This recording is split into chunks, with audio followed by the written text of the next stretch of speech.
7 days 7 குழம்பு series part 2ல காரசாரமான பூண்டு குழம்பு எப்படி செய்கிறதுன்னு பார்க்கலாம். இதுக்கு 10 கட்டி பூண்டு நல்ல பெரிய சைஸாக பார்த்து உரிச்சுக்கோங்க. 100 கிராம் சின்ன வெங்காயம், 1/4 கப் தேங்காய் பேஸ்ட், பெரிய லெமன் சைஸ் அளவுக்கு புளி கரைச்சிக்கோங்க. 2 தக்காளியை ரஃபாக இந்த மாதிரி ஓட்டிக்கோங்க. 1 ஸ்பூன் மிளகுத்தூள், 3 டேபிள் ஸ்பூன் சாம்பார் தூள், கொஞ்சமாக கருவேப்பிலை, 1 ஸ்பூன் வெந்தயம், 1 டேபிள் ஸ்பூன் நாட்டு சக்கரை, தேவையான அளவுக்கு உப்பு, கடுகு. இப்போ 2லேருந்து 3 டேபிள் ஸ்பூன் நல்லெண்ணெய் சேர்த்துட்டு கடுகு வெந்தயம் கருவேப்பிலை போட்டு தாளித்ததும் பூண்டை எண்ணெயிலேயே ஒரு 4 நிமிஷம் நல்லா வதக்கிட்டு வெங்காயத்தை கண்ணாடி பதத்துக்கு வதக்கிடுங்க.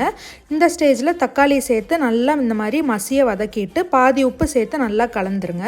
இப்போ மசாலா பொடி எல்லாத்தையும் சேர்த்து கலந்துட்டு புளியையும் இந்த ஸ்டேஜ்லேயே சேர்த்து மிக்ஸ் பண்ணி விட்டுறலாம்.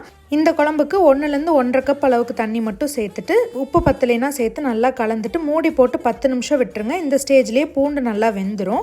இப்போ அரைச்சி வச்சிருக்க தேங்காய் பேஸ்ட் நாட்டு சக்கரை சேர்த்து நல்லா கலந்துட்டு ஓப்பனில் கொதிக்க விட்டு எண்ணெய் பிரிஞ்சதும் சர்வ் பண்ணால் நம்ம பூண்டு குழம்பு ரெடி.